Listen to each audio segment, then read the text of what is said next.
अनुशासन, PYQ plus प्रादेशिक से। ये इजी क्वेश्चन था, इसको नहीं कर रहा हूँ। 12 कॉमन सेंस से पराग्वे और ब्राजील को निकालोगे तो।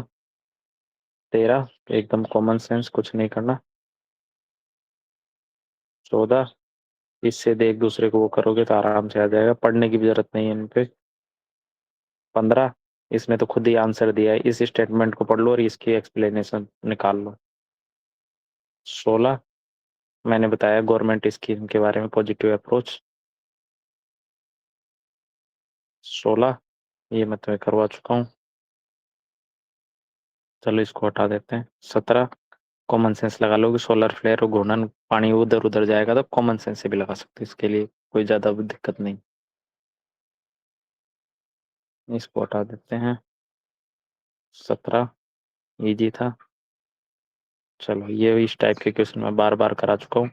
आवाज में एक, केवल कुछ एक इजी स्टेटमेंट्स निकाल सकते थे।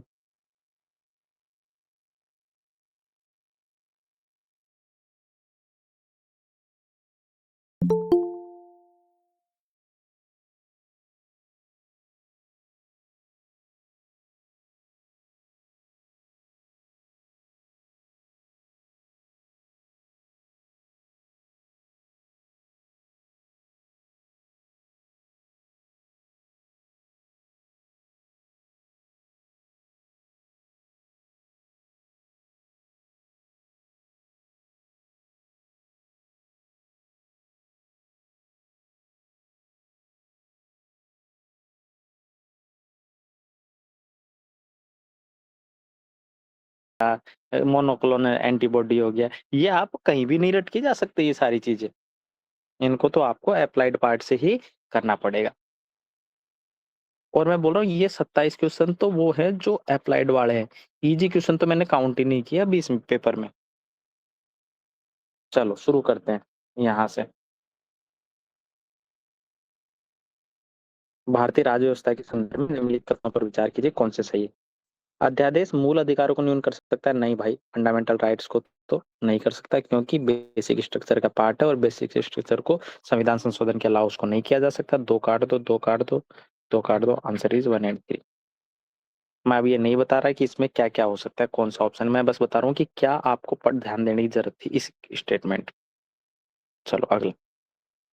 अरुणाचल प्रदेश, नागालैंड, त्रिपुरा के बारे में पूछ रहा है। ये थोड़ा सा टफ टाइप का क्वेश्चन है, थोड़ा सा टी टाइप क्वेश्चन, लेकिन देखो अरुणाचल प्रदेश का नाम किले से राजधानी का नाम पड़ा, ईटानगर। ईट मतलब ईटों का नगर, मतलब हो सकता है किलो के नाम पे पड़ा हो, एक तो पक्का सही है। नागालैंड, यह राज्य एक संविधान संशोधन के माध्यम से अस्तित्व में आया था। मूल संविधान में था नहीं, तो संविधान संशोधन के माध्यम से आएगा, कॉमन सेंस है। बाकी तो सारे राज्य आए हैं वैसे। त्रिपुरा, भाई त्रिपुरा इसमें था और उसके बाद केंद्र शासित बना और उसके बाद में पूर्ण राज्य का दर्जा दिया गया त्रिपुरा को, ये बात भी ठीक है, तो आंसर इज डी। वैसे ये थोड़ा टफ टाइप का क्वेश्चन था, अगर आपको नहीं पता था तो एक चैलेंज हो सकता था। अब देखो ये रिपीटेड क्वेश्चन, इसको 28 मैंने इसलिए किया है। देखो कौन सा संविधान के उपबंधों से स्थापित हुआ है? अरे भाई, क्षेत्रीय परिषद नहीं, अंतरराष्ट्रीय सुरक्षा परिषद नहीं, राष्ट्रीय सुरक्षा परिषद कब बनी थी? 1999 में। ठीक है, क्षेत्रीय परिषद इसका पार्ट नहीं है, अंतरराज्य परिषद इसका एकमात्र पार्ट है, article 246। Easy question, only repeated था। अब देखो 29 भारत के संविधान में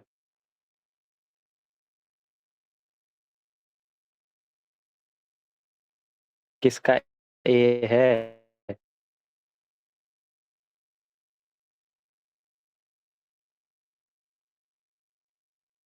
अरे तुम इसको देखो, तुम करते रहना, देख लेना भाई इसका जो भी हो। ठीक है, या इसने स्वैप कर दिया होगा अगर वो होगा तो।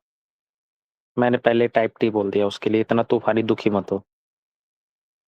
भारत के संविधान में स्पष्ट रूप से उल्लिखित किया गया है कि कांतिभाई बातों में किसी राज्य का राज्यपाल अपने विवेक अनुसार कार्य करेगा। हाँ भाई, स्पष्ट रूप से विवेकाधीन शक्तियां दी हुई है, ये बात तो लिखी हुई है। और उल्लेखित है, ये नहीं कहा परिभाषित है, इसने कहा कि भाई उल्लेख है इस चीज का कि भाई साहब उसमें, तो स्पष्ट रूप से उल्लेखित है कि उसको विवेकाधीन शक्तियां तो दी हुई है। भारत का राष्ट्रपति अपने आप किसी राज्य विधानमंडल द्वारा पारित विधेयक को भले से वह संबंधित राज्य के राज्यपाल को ना भेजा गया हो, अपने विचार के लिए आरक्षित कर सकता है। राष्ट्रपति क्या करेगा, वो उसको किसी राज्य में, अब तो मोदी जी है भाई, मोदी जी ने मंत्रिपरिषद को सलाह दी, देखो एक काम करते हैं, कर्नाटका में हमारी सरकार नहीं है मान लो, तो उन्होंने कोई भी बिल पास किया तो डायरेक्ट आप टेक ओवर कर लो। पॉसिबल है? तो केंद्र राज्य के संबंधों को किस तरीके से प्रभावित करें? नेगेटिव, ये पॉसिबल ही नहीं है। Answer is a. ठीक है, बहुत सारी चीजें वैसे। अब ये देखो, ये रिपीटेड क्वेश्चन है। राज्य लोक न्यायपालिका कार्यपालिका प्रतिरण डीपीएसपी कौन सा आर्टिकल? आर्टिकल 50। हमारी सामाजिक संस्कृति विरासत को समझना मूल कर्तव्य है, फंडामेंटल ड्यूटी है। 14 वर्ष से बच्चे आर्टिकल 20 और 24 में ऐसा ही प्रोविजन है।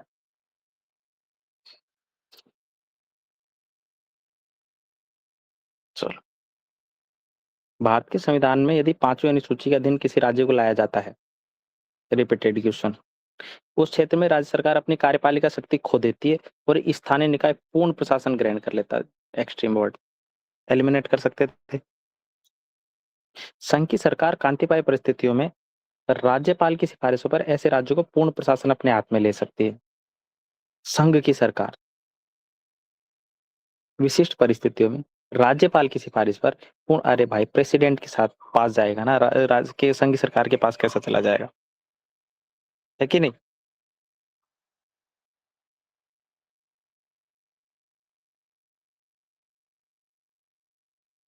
तो आंसर इज डी।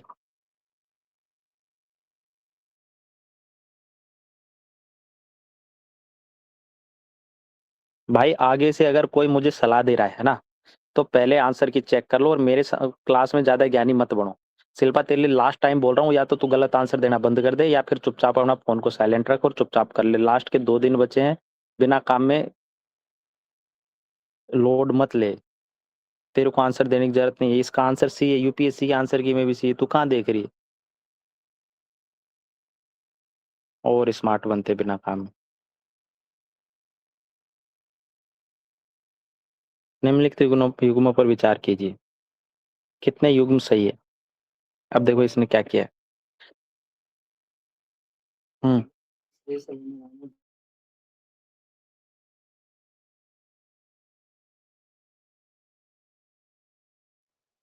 चलो भाई नेक्स्ट।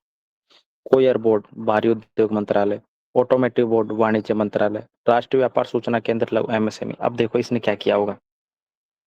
कोयर बोर्ड का काम, कोयर और कोयर बोर्ड भारी उद्योग मंत्रालय में, तो इसका कोई मतलब ही नहीं है। अरे कोयर तो क्या करे, एक तरीके से उद्योग, वैसा इंडस्ट्री एमएसएमई के अंडर आना चाहिए। कोयर तो नारियल नारियल कोयर का किस में काम होता है? उसको भारी उद्योग मंत्रालय से क्या काम है? इसको काट दो। अब देखो इसको कहाँ होना चाहिए, पहले देखो एमएसएमई में होना चाहिए, और एमएसएमई इसके सामने रखा है। दूसरा देखो राष्ट्रीय ऑटोमेटिव बोर्ड। अब ऑटोमेटिव बोर्ड का वाणिज्य और उद्योग मंत्रालय से क्या काम है भाई? इसका तो एमएसएमई से, ये भारी उद्योग मंत्रालय से काम हो सकता है कि भाई भारी उद्योगों में क्या चाहिए हमको? ऑटोमेटिव मशीनें चाहिए। और राष्ट्रीय व्यापार सूचना केंद्र, व्यापार की सूचना कौन, व्यापार की सूचना का एमएसएमई से क्या काम है? राष्ट्र का व्यापार, राष्ट्र का पूरे व्यापार का एक सूचना केंद्र है, और वो एमएसएमई मंत्रालय को दे दिया। अरे भाई ये तो छोटा मंत्रालय है, छोटी एमएसएमई के लिए काम कर रहा है, इसको तो एक बड़े वाणिज्य और उद्योग मंत्रालय को देना चाहिए ना, जो वाइडर टर्म पूरे व्यापार और वाणिज्य को कवर कर सके। तो ये इसके अंतर्गत होगा। जैसे तुम्हारा गेम यहाँ हो गया, यहाँ हो गया, और ये तो अपने आप गलत हो गया। Answer is T. अरे मिसमैच समझ में आया? एक एक चीज को परिभाषा करोगे ना, एक एक चीज को एक्सप्लेन करोगे, तो अपने आप आंसर आता जाएगा। मैं बोल रहा हूँ 50 क्वेश्चन ना वैसे है जिनमें आपको सिंगल चीज पढ़ने की जरूरत नहीं है, उसके लिए आप ये जो रट्टा मार रहे हो, जो सारी चीजें करो, उसके लिए लोड लेने की जरूरत नहीं है। पेपर वैसा ही आएगा, ऐसा ही आएगा इस बार भी। संविधान के अधीन निम्नलिखित में विचार कीजिए। क्या है कि भाई साहब, किस में संविधान संशोधन के लिए राष्ट्रपति की अनुमति के लिए विधेयक प्रस्तुत किए जाने से पूर्व कम से कम आधे राज्यों के विधानमंडलों का समर्थन, मतलब आधे राज्यों से समर्थन संघीय सूची के विषय। अब देखो 7वीं अनुसूची, हाँ भाई संघ सूची राज्य सूची, संघ सूची में परिवर्तित करोगे तो कोई विषय राज्य से भी प्रभावित होगा, तो ये तो पक्का होगा ही होगा। राज्य की कार्यपालिका शक्ति विस्तार, राज्य की कार्यपालिका शक्ति का विस्तार करेगा, तो या तो सेंटर के हित प्रभावित होंगे या दूसरे राज्य के हित प्रभावित होंगे। किसी के तो इतने प्रभावित होंगे, जैसे इन दोनों के प्रभावित होंगे सीधा आपको वो आधे राज्यों की अनुमति लेनी होगी। राज्यपाल के पद के लिए शर्त, भाई साहब पद के लिए शर्तों की बात कर रहा है, ना कि राज्यपाल पद के लिए शक्तियों की बात कर रहा है। ये शर्तों की बात कर रहा है, तो इसको काट दो। Answer is 1 and 2।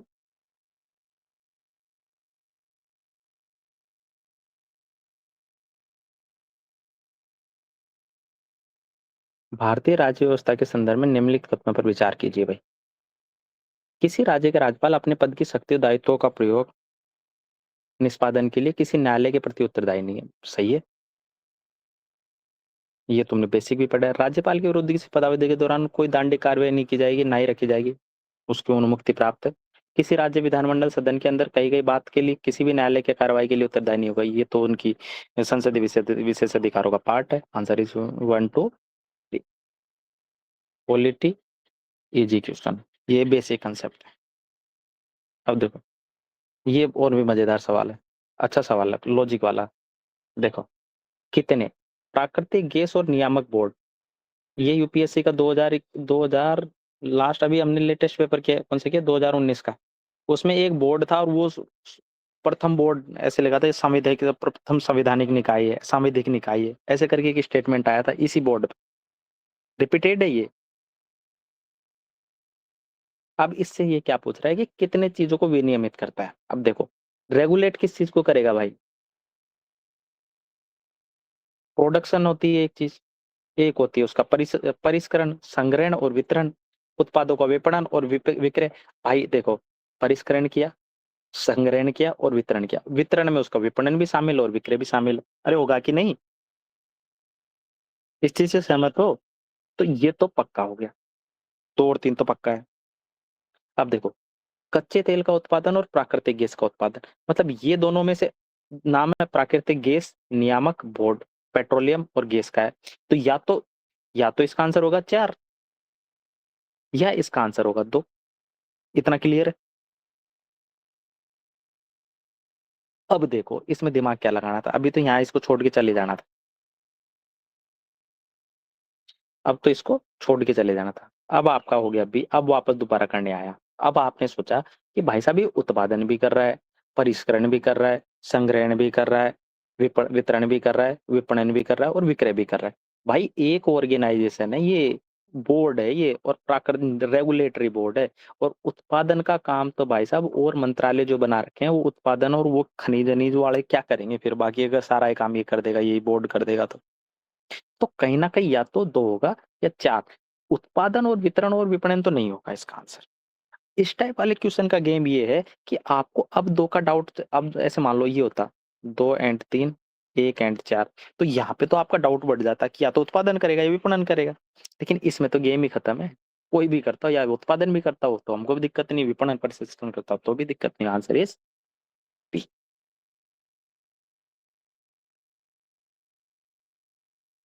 अब देखो, ये क्वेश्चन 2 बार रिपीट हुआ इसी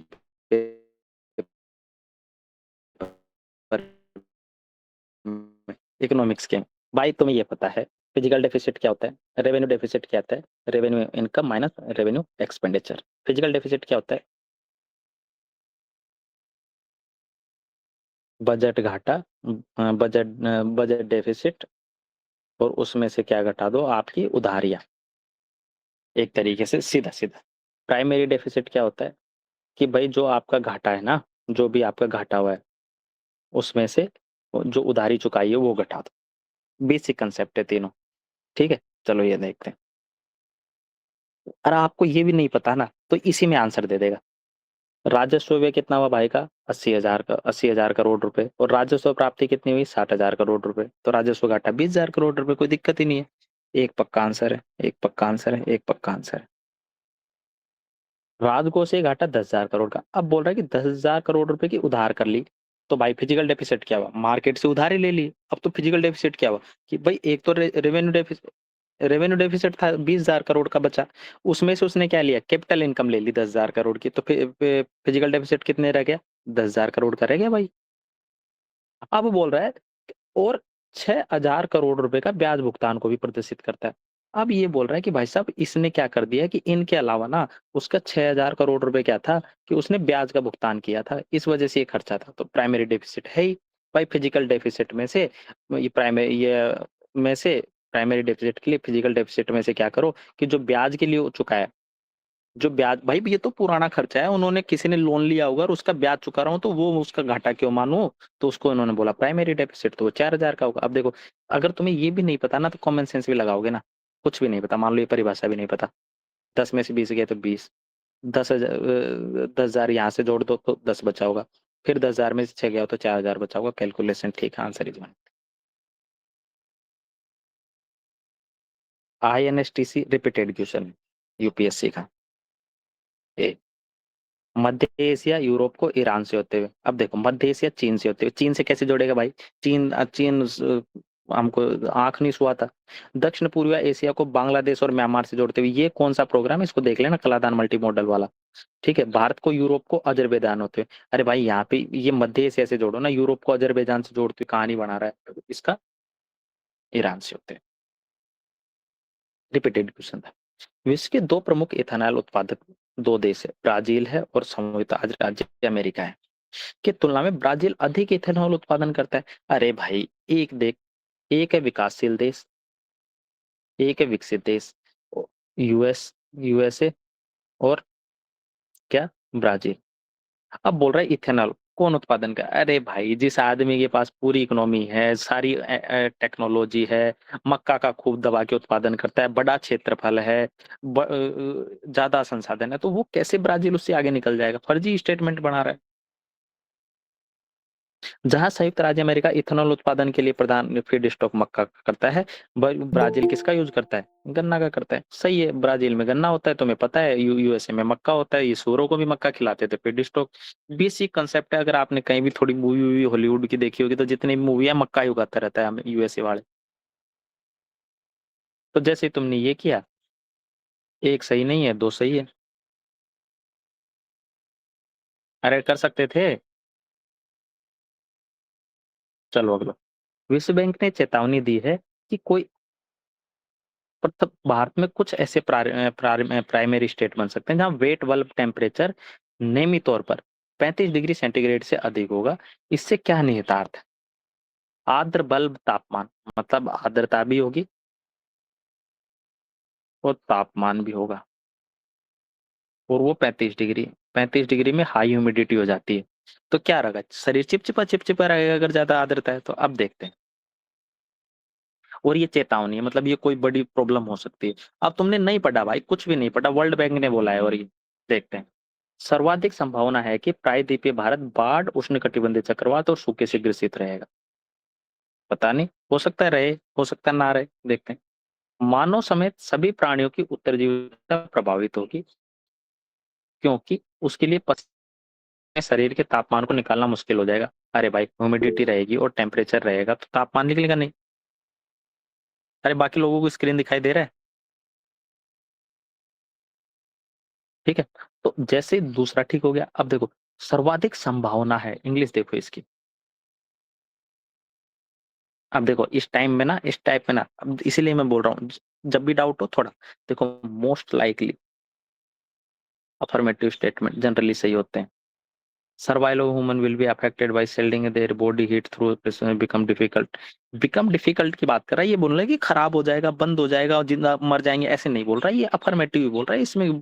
बस ये बोल रहा है most likely India will be, most likely वाले जैसे जनरली स्टेटमेंट, लाइकली ये वाले स्टेटमेंट जनरली सही होते हैं, जो ओवरऑल उसको दिखाते हैं। तो आंसर हो गया हमारा सी। थोड़ा सा कंफ्यूज कर सकता था, जैसे इस जैसे सर्वाधिक संभावना है। अब देखो ये संभावना है, संभावना की बात कर रहा है, संभावना तो कुछ भी हो सकती है भाई। तो इस टाइप वाले स्टेटमेंट को पॉजिटिव लेके उनको सही कर सकते हो। अब देखो वही वो शुरू वाला, ये 65 पे इसने क्या किया, इसी क्वेश्चन को चेप दिया, दे कैसे कैसे। राजकोषीय घाटा है 50,000। मेरे को ना ये एग्जाम में मैंने रिवाइज तो किया नहीं था, तो मुझे याद था नहीं कि ये 4,000 होगा कि नहीं होगा, तो इस सवाल ने मेरा आंसर दूर कर दिया था वहां पे। तो कैसे किया, ये 50,000 है भाई। गैर ऋण सर्जक पूंजी की संपत्तियों से 10,000 करोड़ प्राप्त हो रहे हैं, ठीक है। उस देश का ब्याज 1500 करोड़ रुपए ब्याज देता है, 1500 करोड़, तो उसका सकल प्राथमिक घाटा। अब देखो ऑप्शन देखो इसके,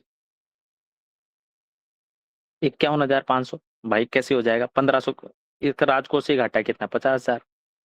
उसमें से अगर मैं 1500 घटा दूं तो मेरा क्या क्या आ रहा है, 48,500 आ रहा है। एक सौ ऑप्शन तो ये हो सकता है, हो सकता है ना। दूसरा देखो, हमने प्राइमरी डेफिसिट की परिभाषा ये देखी थी कि ब्याज अदायगी कितनी होती। अब दूसरा ऑप्शन देखो, क्या ये दोनों घाटे जुड़ सकते हैं, ब्याज अदायगी? अरे भाई पहले काउंट तो कर लिया ना फिजिकल डेफिसिट में, तो ये तो पक्का नहीं होगा। अब दूसरा बोल रहा है पूंजीगत प्राप्तियों के माध्यम से 10,000 करोड़ रुपए प्राप्त हो रहे हैं गैर सर्जक ऋण। तो भाई फिजिकल डेफिसिट तो तब पहले ही निकाल चुके हो आप। भाई capital in revenue deficit plus capital deficit, उसके बाद ही तो फिजिकल डेफिसिट निकला था। और फिजिकल फिजिकल डेफिसिट अगर निकल गया तो कैपिटल रेवेन्यू में कितना भी प्राप्त हो रहा आप पहले से उसको इंक्लूड कर चुके हो। और अगर मान लो और भी कम करना होता, इसको आपको माइनस भी करना होता, भाई घाटे में से इसको कम करोगे तो कितना घाटा रहता, 40,000 करोड़ का। और 40,000 करोड़ में से फिर 1500 और कटाओ तो 38,500 आना चाहिए, तो वो इसमें है नहीं। तो इसको भी काट दो, इसको भी काट दो, इसको भी काट दो, आंसर इससे तुरंत आपका वहां जाके प्राइमेट डेफिसिट समझ के उधर कर लो। तो रिपीटेड क्वेश्चन था। देखो 15वां वित्त आयोग। अब सारी दुनिया को इतना पता था कि भाई साहब इसने ये 4800 करोड़ है, 45,000 करोड़ रखा गया, टैक्स एफर्ट क्राइटेरिया, ये सारी चीजें कितनी भी। संघ और राज्यों के बीच 45% नहीं था भाई साहब, ये 42% ही है। ये 16वें ने भी 42% ही रखा है, इसने तो 41% रखा था, 1% यूटी को दिया था। तो दूसरा काट दो, दो काट दो, काट दो, काट दो। बाकी पढ़ना ही नहीं है उसने, कुछ भी लिखा हो। तो इन चक्करों में नहीं पढ़ना कि इतना होगा कि नहीं होगा। भाई एक स्टेटमेंट ऐसा होगा जो तुम्हारा आंसर दे देगा, इतनी चिंता करने की जरूरत नहीं है, इजी सवाल है। चलो आईबीआरडी, आईबीआरडी के बारे में देखते हैं। यह मध्यम आय वाले देशों को ऋण और गारंटी प्रदान करता है, ठीक है करता होगा भाई, वर्ल्ड बैंक का पार्ट है। यह गरीबी कम करने में विकासशील देशों की सहायता के लिए अकेले ही कार्य करता है। भाई अकेले कार्य क्यों करेगा? उसकी देश की होगी, नॉन गवर्नमेंटल ऑर्गेनाइजेशन होंगे, किसी को तो पैसा देगा। ये खुद ही जाके बांट नाचने थोड़ी लगेगा, भाई मैं मिट्टी भी मैं ही ढोऊंगा, इसके आदमी मिट्टी भी वही ढोएंगे, निर्माण भी वही करेंगे, सब वही करेंगे। कैसे कर लोगे भाई? दूसरा टक, दूसरा टक, दूसरा टक, आंसर इज 1 and 3। गेम ही खत्म था। अरे एक्सट्रीम स्टेटमेंट था ना। नेट और आरटीजीएस और नेफ्ट के बारे में। आरटीजीएस का भुगतान उसी समय हो जाता है जबकि नेफ्ट के मामले में भुगतान की कुछ समय लगता है। नाम से पता है, real time gross settlement, real time मतलब उसी टाइम हो जाता है। नेट इफेक्टिव फाइनेंशियल ट्रांजेक्शन करके ऐसा कुछ होता है।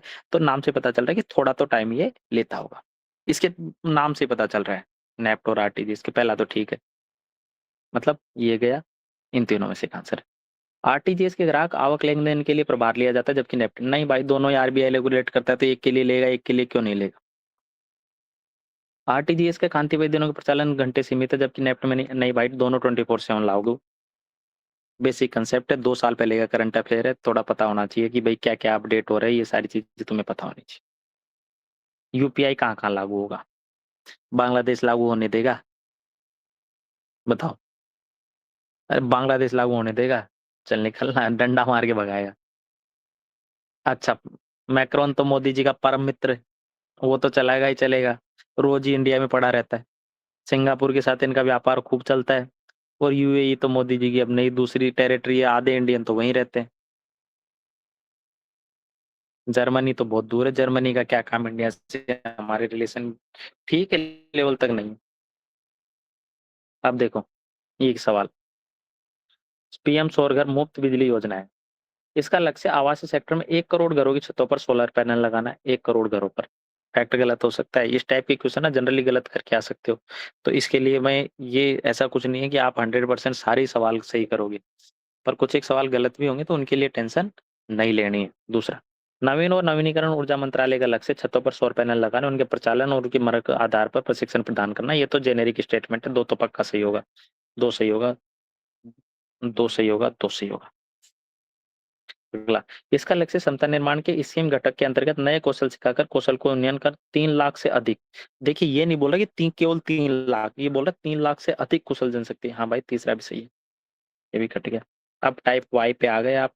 अगर आप फैक्ट को गलत मानोगे तो ये करके आ जाओगे, और 1 करोड़ घर, तुम्हें लग रहा है कि 1 करोड़ घर तो हो सकते हैं, कोई ऐसा फैक्ट नहीं है जिसको हम नहीं माने, है कि नहीं? भाई 1 करोड़ घरों में को सौर ऊर्जा, 10 मिलियन घरों में सौर ऊर्जा, ऐसे टारगेट हो सकते हैं। 100 मिलियन तो बोला नहीं इसने, तो आराम से आप इसका आंसर 1 2 3 कर सकते थे।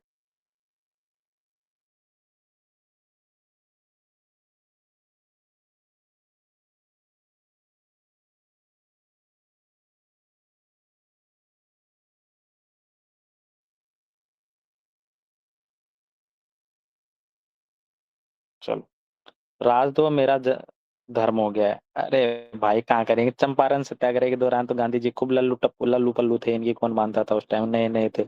नया शिकारी को राजद्रोह मेरा धर्म हो गया ऐसा बोल नहीं पाएगा।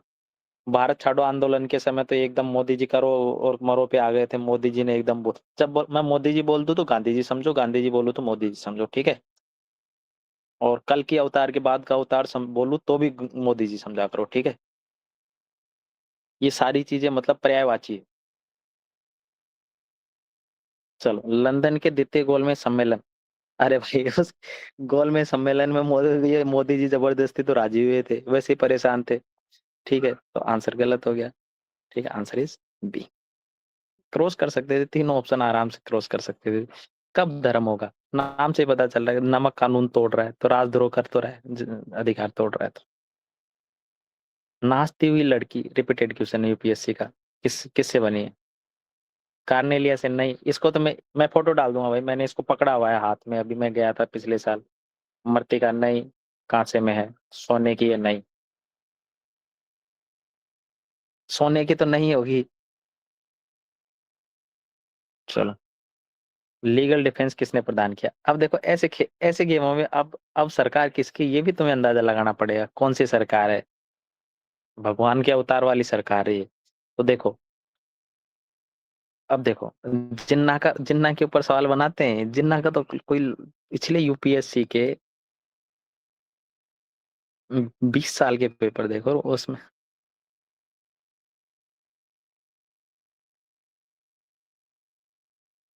अरे यार, ये वो डबल हम कैप वाला भी नहीं डाला ना मैंने यार।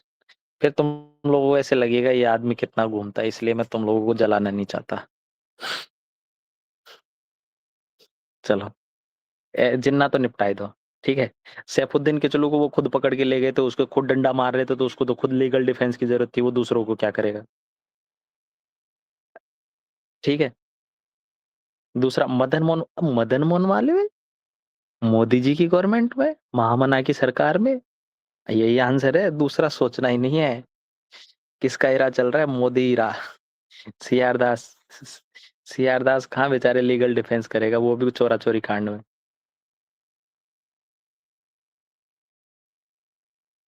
ये कुछ एक ना, मतलब ये सेंटिमेंट दिमाग में बिठा के जाओ कि प्रो गवर्नमेंट पेपर आएगा ही आएगा। गांधी जी ने अस्पृश्यता का सतत विरोध करते थे। उनके उन्मूलन की बात की, हरिजनों को उत्थान के लिए निश्चय कर लिया, एकदम आग लगा दूंगा, दुनिया बदल दूंगा। देखो दोनों में। कौन से में? गांधी इरविन समझौते में। अरे भाई, ये पढ़ लेना, गांधी इरविन समझौता क्या था, ये रिपीट। भारत छोड़ो आंदोलन, कांग्रेस नेताओं की गिरफ्तारी, भारत छोड़ो आंदोलन, कांग्रेस नेताओं की गिरफ्तारी, और उस जैसे गिरफ्तार हुए कांग्रेस के नेता, और मोदी जी ने सोच लिया अब तो मैं हरिजनों का उद्धार करूंगा, आग लगा दूंगा, दुनिया बदल दूंगा, ऐसी करूंगा कि इनको उद्धार करके छोड़ूंगा। कहाँ इसका कनेक्ट कर रहा है?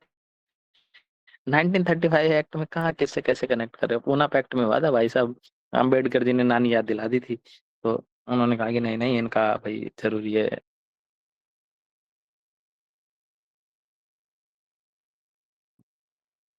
चलो, 16वीं और 17वीं शताब्दी के पुर्तगालियों द्वारा भारत में क्या लाया गया? पपीता, अनानास, दो तो पक्का ही था। अमरूद भी लाए होंगे, या तो दो होगा या तीन होगा। मैं एग्जाम में दो करके आ गया था क्योंकि मुझे अमरूद नहीं पता था, लेकिन इसका आंसर है सभी तीन। इसमें और भी चीजें हैं, जैसे मिर्च है, टमाटर है। ठीक है। और तुम्हें मजेदार चीज बताऊं कि और भी बहुत सारी चीजें हैं जो ये लोग लाए थे, तुम्हें लगेगा सीताफल है, वो भी ये लोग लाए थे। ठीक है। हमारे यहाँ के वो नहीं थे।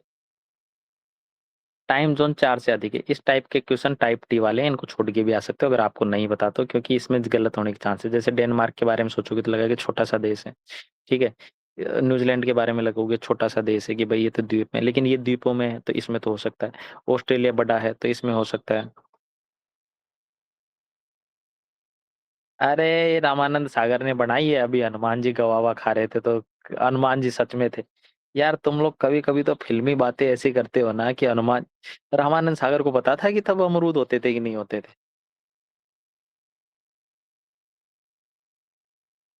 भाई लॉजिक भी लगाओ तो थोड़ा ढंग का लगाना यार। रामानंद सागर में हनुमान जी अमरूद खा रहे थे तो पुर्तगाली नहीं लगा। तुम पक्का यूपीएससी की तैयारी कर रहे हो सारे? मैं यूपीएससी वालों को ही पढ़ा रहा हूँ ना भाई, कोई ऐसा तो नहीं है जो बाहर से आ रखा है। चल। हम्म, चलो भाई। तो इसमें ब्राजील में नहीं है, बाकी चारों में है। Answer is four. इस टाइप के क्वेश्चन टफ वाले हैं तो इनमें कोई एलिमिनेशन लॉजिक नहीं लगता। ठीक है।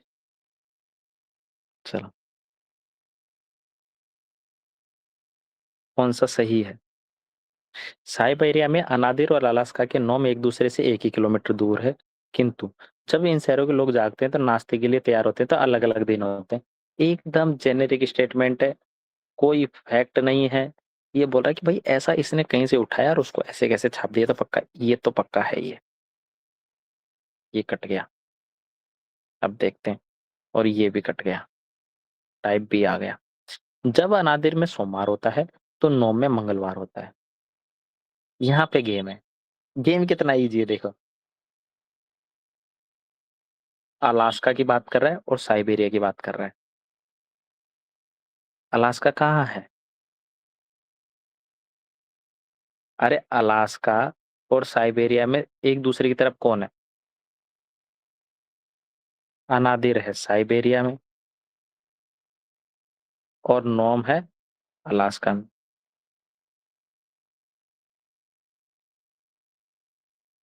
ये बोल रहा है भाई उल्टा। इसने कर दिया मंगलवार को कर दिया सोमवार और सोमवार को कर दिया मंगलवार। अनादिर की जगह कर दिया नोम, नोम की जगह कर दिया अनादर। ठीक है।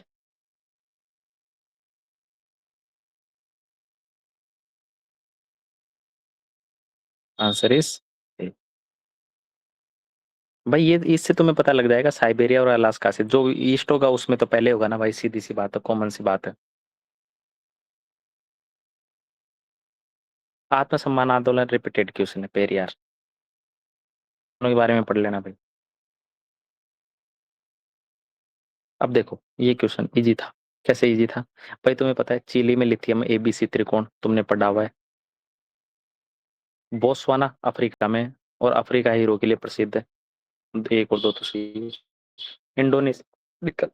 बस इसमें थोड़ा डाउट हो सकता था, या तो दो होगा या तीन होगा। अब जैसे ही तुम्हें लगे कि ये दोनों मैच कर रहे हैं तो तीसरा भी मैच हो सकता है, इसमें गलत कराने के चांस कम। कौन सा मैच कीजिए? देखो सार्डेनिया, अगर तुमने थोड़ी भी वर्ल्ड हिस्ट्री पढ़ी है तो तुम्हें पता है इटली में का। तो ये तो गया, ये तो फिल्म खत्म हो गई। ठीक है। तो अब क्या बचा? ये भी ये इटली में, तो ये मोलार का भी इटली में नहीं होगा, ये कहीं और होगा, ये स्पेन में, और नोमोर्डी फ्रांस में। इसलिए लोकेशन थोड़ी देखते रहो जो न्यूज में थे, और बाकी मिक्स मैच करते रहो कि इसका अगर मिस मैच है तो उसने पक्का स्वैप किए हैं एक दूसरे को। अब देखो क्या मस्त सवाल है। कुछ मर्दा तत्व सपाट टेलीविजन स्क्रीन की मॉनिटर में प्रयुक्त होते हैं, हाँ भाई होते हैं। कुछ तो होते ही होंगे। कुछ मर्दा तत्व स्फुरित गुणधर्म होता है, हाँ भाई तभी तो वो टेलीविजन में चल रहे हैं। इलेक्ट्रॉन वो निष्कासित करते होंगे तभी तो वो चल रहे थे, इसकी व्याख्या करता है जेनेरिक स्टेटमेंट। कुछ भी पढ़ने की जरूरत नहीं है, आपको पेपर में पता होना चाहिए। अच्छा टेलीविजन में कर सकते हैं, टेप फोन की स्क्रीन में कर सकते हैं, हाँ भाई कर सकते हैं। इसमें कुछ तो रेयर अर्थ मटेरियल होता होगा जो एक दूसरे का स्फुरित गुण धर्म होता होगा, इसलिए उनको यूज करते हैं, इसलिए तो करते हैं भाई। अब देखो इंडिया के फैक्ट 2028 तक। फैक्ट गलत है। 2028 हमारा कोई टारगेट ही नहीं। मोदी जी 2047 देते हैं या 2030 देते हैं, छोटे मोटे टारगेट नहीं देते। उनको पता है कि 2047 तक भगवान का कल की अवतार के बाद वाला अवतार जिंदा रहेगा, तो बस तब तक ये टाइम चलेगा भाई। छोटे मोटे टारगेट नहीं देते हम। तो ये काट दो, ये काट दो, ये काट दो।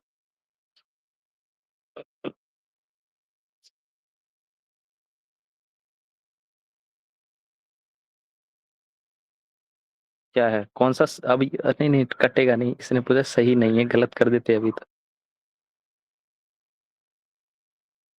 ये कट गया भाई।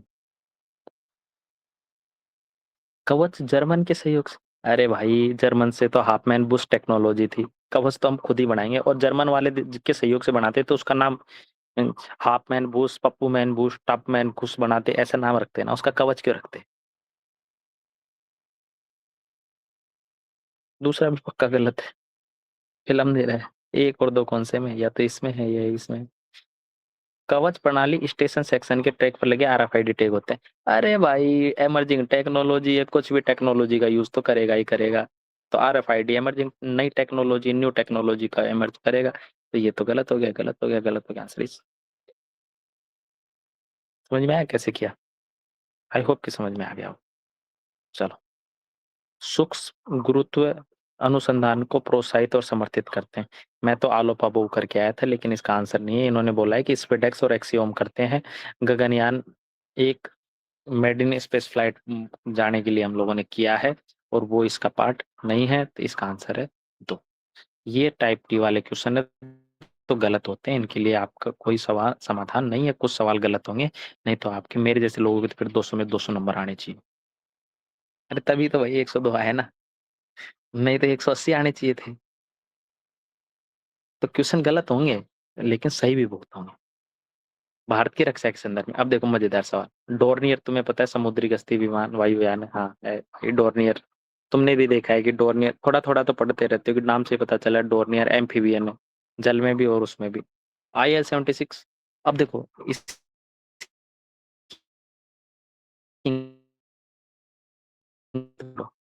सुपरसोनिक कॉम्बैट एयरक्राफ्ट भाई, सुपरसोनिक। अरे चलना, उल्लू बना रहा है। ग्लोब मास्टर सैन्य, ग्लोब मास्टर तुम्हें पता ही है कि सैन्य परिवहन का वायुयान है। ठीक है, आंसर है इसका। इसी से निपटा देते हैं। वायु प्रदूषण और वर्षा कराने में 2019 वाले क्वेश्चन में राष्ट्रपति को समा प्रदान करने की शक्ति के बारे में बताऊं। राष्ट्रपति द्वारा शक्ति का प्रयोग सीमित न्यायिक पुनरावलोकन में लाया जा सकता है। इस शक्ति का प्रयोग सीमित न्यायिक पुनरावलोकन के अधीन लाया जा सकता है। हाँ भाई, पुनरावलोकन में लाया जा सकता है राष्ट्रपति की शक्ति का प्रयोग। राष्ट्रपति की शक्ति का प्रयोग केंद्र सरकार की सलाह के बगैर कर सकता है। क्या बात कर रहा है? फिर तो राष्ट्रपति जी सबको क्षमा कर देंगे, विवेकाधीन शक्ति तो है नहीं। आंसर इज,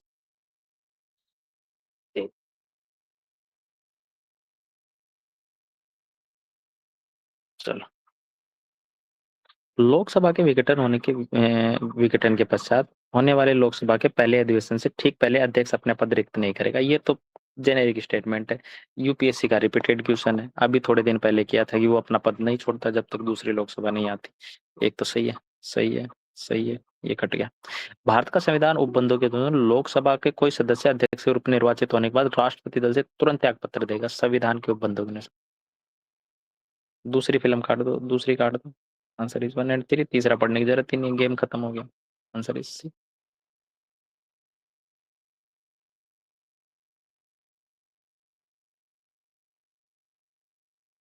देखो ये क्वेश्चन बनेगा इस साल कि लोकसभा के अध्यक्ष को हटाने के लिए कितने बहुमत चाहिए? तत्कालीन समस्त सदस्य संख्या की बहुमत, टोटल का 50% चाहिए भाई। ये नहीं उसका। यदि कोई प्रश्न उठता है कि लोकसभा कोई लोकसभा का कोई सदस्य 10वीं अनुसूची के अधीन ग्रस्त हो गया है, तो संघ की मंत्रिपरिषद की राय के अनुसार राष्ट्रपति, अरे भाई राष्ट्रपति का क्या काम है? अगर राष्ट्रपति ये काम करेगा तो लोकसभा अध्यक्ष क्या करेगा? और ये तो 10 साल से क्वेश्चन उठता आ रहा है, तो इसको फर्जी करो। और मंत्रिपरिषद की सलाह क्यों लेगा? मंत्रिपरिषद तो विपक्ष को सबको अयोग्य करार ही देगा 10वीं अनुसूची में। भारत के संविधान में राजनीतिक दल का उल्लेख नहीं है। Negative statement. नेगेटिव स्टेटमेंट है, जनरली गलत होता है। कहीं तो उल्लेख किया होगा दल बदल वाला है कौन सा, एक दलीय दो दलीय राजनीति है, कितनी सारी चीजें। तो राजनीतिक दल शब्द का उल्लेख तो कहीं भी हो सकता है भाई।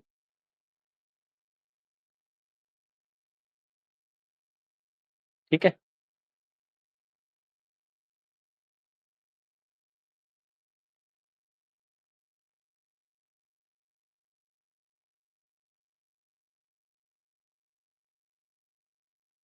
चलो भाई 89। भारत में राज्य सरकारों के पास गौण खनिजों के निष्कर्षण की रियायत देने के लिए नियम बनाने की कोई शक्ति नहीं है। यूपीएससी का रिपीटेड क्वेश्चन है। सेम ही स्टेटमेंट था, काट दो। उनके पास भूभाग अवस्था नहीं। पिछली 2018 2022 दो बार पूछ चुका है सेम सवाल। भारत की केंद्र सरकार के पास प्रासंगिक विधि का दिन गौण खनिजों को अधिसूचित करने की शक्ति है। हाँ भाई, ये बात तो है। अधिसूचना केंद्र सरकार देती है, नियम बनाने की शक्ति राज्य सरकारों के पास, क्योंकि वो उनके अधीन है। तो पहला गलत है। जैसे आपने इसको गलत किया, इस टाइप के क्वेश्चन में तो टेंशन ही नहीं है, तुरंत पहला सही नहीं है दूसरा आगे। इस टाइप के क्वेश्चन में तो खुद ही वो एक्सप्लेन करके देते हैं।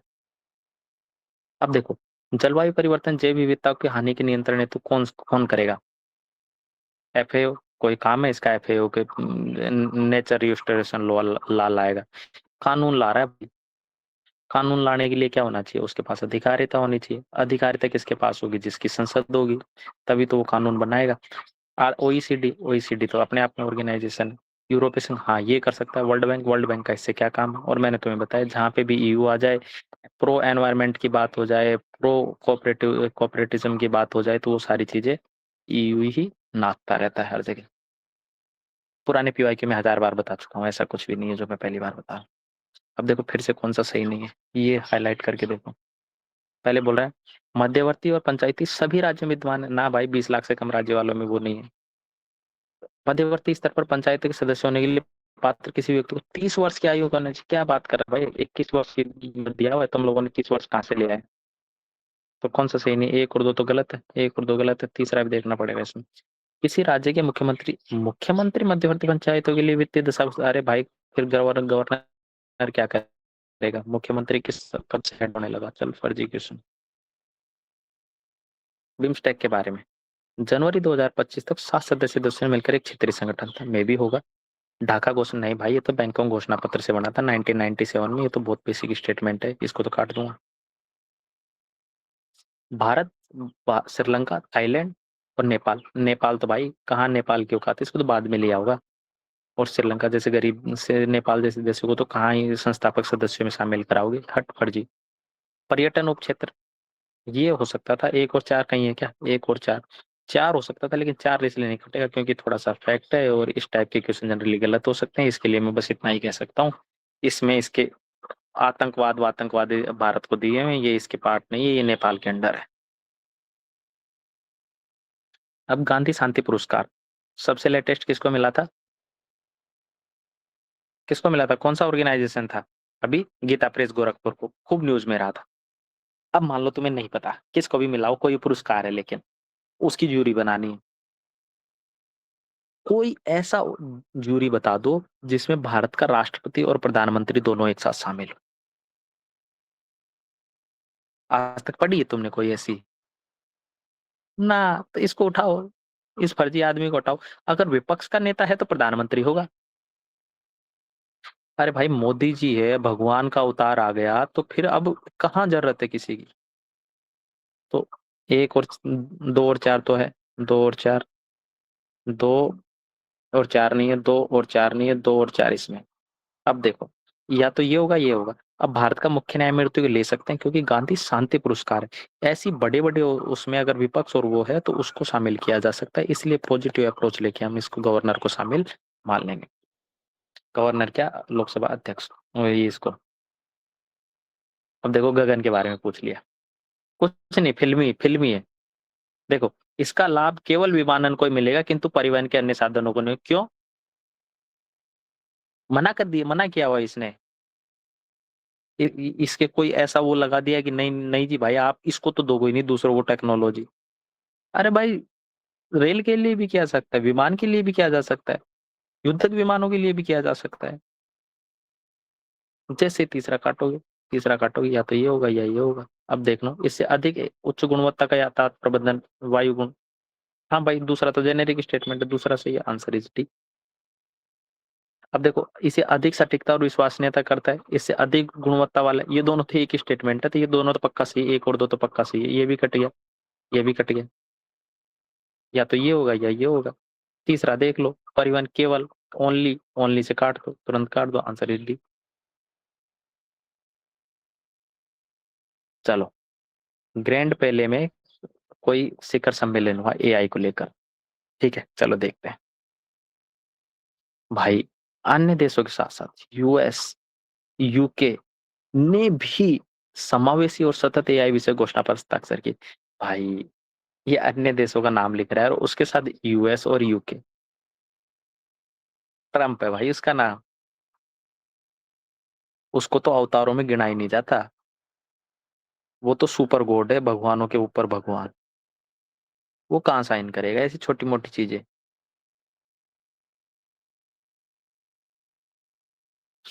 और इसको सही गलत भी कराना, सही भी कराना होता ना, तो ये नहीं देता। अन्य देशों, कौन से देशों के साथ, कौन से देशों के साथ, एक दो तीन चार, यूएस ने भी साइन कर दिया और यूके ने भी साइन कर दिया। अगर इस टाइम का एक्सट्रीम स्टेटमेंट एक्स्ट्रा डिटेलिंग के साथ आए तो वो फर्जी स्टेटमेंट होते हैं। एग्जाम में मैंने काट दिया था। 2023 में बलेचली शिखर सम्मेलन, 2000 सियोल शिखर सम्मेलन की पहलों को आगे विस्तृत किया गया। भारत की सह कि भाई, हाँ भाई, फ्रांस के साथ इन्होंने सह किया था, आंसर इज वन। देखो, करंट अफेयर मुझे नहीं पता था ये कुछ हुआ था कि नहीं हुआ था, मुझे ये भी नहीं पता था।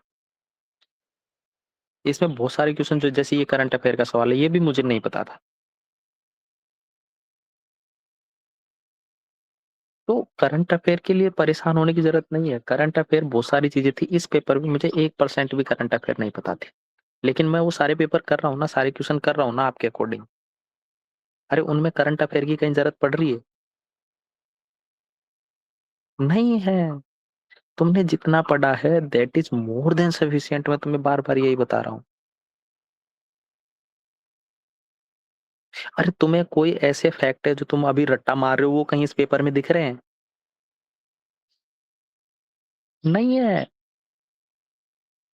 पेपर जेनेरिक आता है, पेपर पढ़ने के लिए आता है, कि वहां तुम पढ़ के आरसी कॉम्प्रिहेंशन के तरीके, कॉम्प्रिहेंसिव तरीके से उसको सोल्व कर लो। अब देखो ये, अब इस टाइप के क्वेश्चन तो मैं छोड़ के आ जाता हूँ, मैं तो एग्जाम में छोड़ के आ गया था क्योंकि मुझे नहीं पता था। पर अंतर्राष्ट्रीय महिला वर्ष 2026 में है, सतत परिवर्तन 2027 में है, शांति और विश्वास का वर्ष 2025 में है, शूद्र ग्रह 29 में है। अब देखो, ये भी करंट अफेयर का था, है ना? पर मेरा सही हो गया। बताओ कैसे सही हुआ होगा? 16वां शिखर सम्मेलन रूस की अध्यक्षता में कजाक में संपन्न हुआ, मुझे नहीं पता। इंडोनेशिया ब्रिक्स का पूर्ण सदस्य बन गया, हाँ भाई, इन्होंने 10 सदस्य बनाए, तो मुझे ये पता था कि कोई दो चार सदस्य इन्होंने नए बनाए थे, दो चार साल से न्यूज में था, तो इंडोनेशिया बन गया होगा। 16वें शिखर सम्मेलन का मुख्य विषय, अब आ गया थीम। और थीम पे यूपीएससी गलत कराता है। पुराने की बहुत सारे क्वेश्चन देख लो, चाहे वो चेस का हो, चाहे वो थम्पी वाला हो, सब में उसने थीम गलत करा रखी। तुरंत फर्जी काटूंगा, तीन गया, तीन गया, एक और दो जन, एक तो पक्का सही हो गया, तो ये तो जेनेरिक स्टेटमेंट।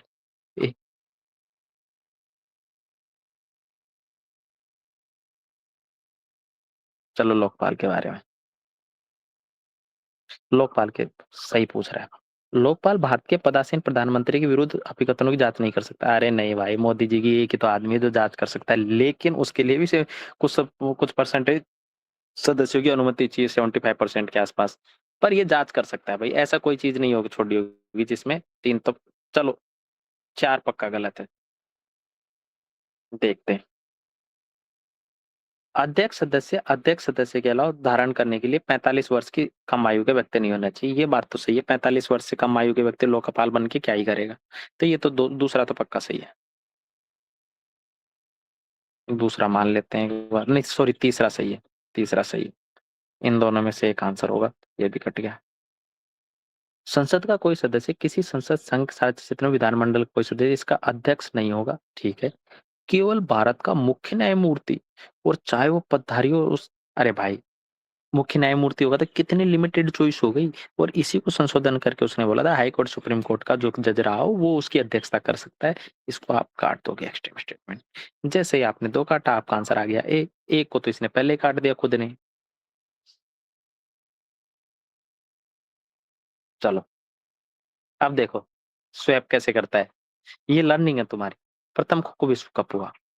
इस खो का आयोजन दिल्ली में हुआ, भारत में हुआ, तो इसीलिए इसने सवाल पूछा है। भारतीय पुरुष फाइनल में नेपाल को बराकर विजय बने, भारतीय महिलाएं उसको विजयी बनी।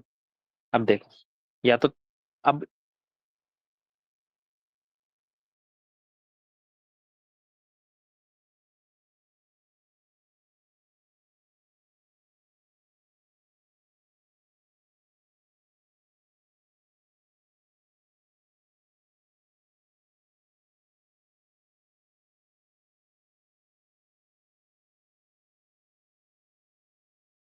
ये स्कोर यहाँ डाल दिया और इस स्कोर को यहाँ डाल दिया। तो इस टाइप के सवाल भी गलत होंगे। ये स्वैप इसने कर दिया। अगर आपको ये पता लग जाता तो इसको आप काट देते। ये गेम यहाँ कटा है। मैं तो इसको छोड़ के आ गया था टी लगा, क्योंकि मुझे नहीं पता था कुछ भी। अब देखो ये भी सेम टाइप का ही। अमेरिकी शतरंज खिलाड़ी अभिमन्यु मिश्रा के पास विश्व का अब तक का सबसे कम आयु का ग्रैंड मास्टर बनने का रिकॉर्ड होगा भाई। 2024 के चेस ओलंपियाड में मुकेश जी डी गुकेश ने रूस के इयान नेमिचुकारो विश्व के सबसे कम आयु के विजेता बने। सबसे कम आयु के विजेता बने और सबसे कम आयु का रिकॉर्ड। ये दोनों तो एक साथ हो नहीं सकते। अरे हो सकते हैं क्या? अगर ये बन गया होगा तो फिर ये बन जाता। तो दो और तीन, या तो ये सही है या ये सही है। अब मैं देखूंगा कौन से में फैक्ट ज्यादा है, उसको गलत करूंगा। 45वां चेस ओलंपियाड था। रूस का आदमी था कोई, रूस वाले को हराया कि नहीं हराया, और रूस वाले का कि ये नाम था कि नहीं था। तीन। और सबसे कम आयु का बना कि नहीं बना। एक दो तीन चार, चार फैक्टर भाई। शतरंज खिलाड़ी अभिमन्यु मिश्रा है, अमेरिकी है, दो। और सबसे कम आयु का तीन फैक्टर। ये गलत होगा। Answer is.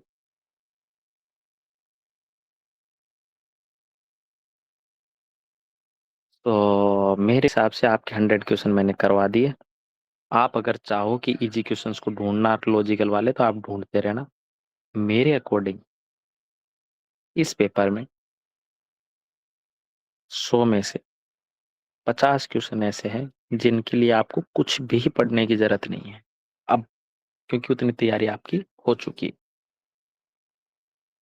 उनको बस एग्जाम में जाके इजी वे में अटेम्प्ट करना है, विदाउट एनी सिंगल क्वेश्चन पे लोड लिए। अपना दिमाग खुला रखना, आराम से पेपर अटेम्प्ट। सेम ही अप्रोच आएगी बार बार। जब 25 सालों से मैं सेम अप्रोच देख रहा हूँ, अगले 10 सालों से, पिछले 10 सालों से तो मैं सेम। अरे हम लोगों ने 2017 से और 2025 के पेपर किए ना सारे, ईयर वाइज। एक ही सेम ही तो अप्रोच बता रहा हूँ मैं। एक भी पेपर में अलग अप्रोच बताई क्या? मैंने कोई एलिमिनेशन की टेक्निक बताई नहीं। मैंने आपको बस अप्रोच बताई कि वर्ड बाय वर्ड पढ़ो। तुम्हें कुछ वर्ड अपने आप ही उसमें दिख जाएंगे कि यार यार ये वर्ड तो गलत दिया हुआ है, ये गलत हो। ठीक है। सो खुश रहो, हंसते रहो, मुस्कुराते रहो और आराम से पढ़ते रहो। अभी तुम्हारे पास बहुत टाइम है, आराम से कर लोगे। और बेसिक बेसिक रिवीजन करते रहो। ठीक है, ज्यादा लोड लेने की जरूरत है नहीं। अभी तुम्हारे पास 2-3 दिन है, तो चिल रहो, कूल रहो और आराम से तुम्हारा पेपर निकल जाए। सो जीएस के सारे पेपर मैंने करवा दिए हैं। सी सेट के हम लोगों ने 2025 का पेपर कर चुके हैं।